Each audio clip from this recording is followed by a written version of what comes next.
A little history of Silverhill, Teversal and Sutton collieries. Hi again.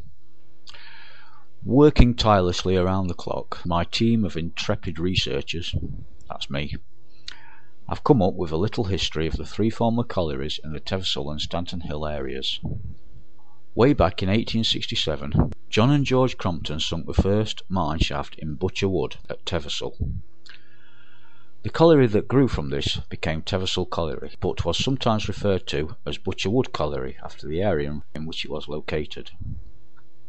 John and George Crompton's business later became the Stanton Ironworks Company. Teversal Pit became well known for having one of the shallowest shafts in Nottinghamshire, but I am as yet unsure of the actual depth. The same company was also responsible for replacing the old Skegby Colliery in 1873 with a new pit called New Skegby Colliery, later renamed Sutton Colliery and locally known as Brierley Pit, probably named after the influx of new workers that came from the Brierley Hill area of Staffordshire to work in the new mine. About 10 years after the sinking of the shaft at Butcherwood, the Stanton Ironworks Company began the sinking of a new colliery shaft at Teversal. Some references state the year as 1875, whilst others state 1878, so I'm actually unsure of the correct year. Either way, this was to become Silverhill Colliery.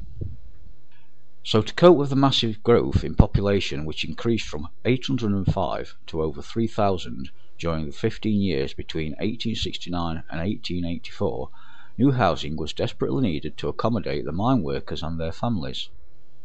These new houses were built in the area now known as Stanton Hill, and was most probably named after the Stanton Ironworks Company, who had effectively provided employment for all these men.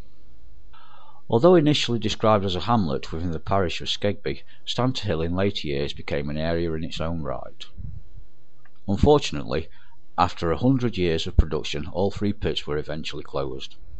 The first was Teversal in 1980, then Sutton in 1989, and finally Silverhill in 1993. After demolition, the sites were left as waste ground for a while until recent developments, which transformed all these areas into nature-friendly country parks. Both Teversal and Silverhill pits once stood on the area now known as Silverhill Wood, whereas Sutton Pit once stood on the area now known as Brierley Forest Park. Both are now wonderful country parks.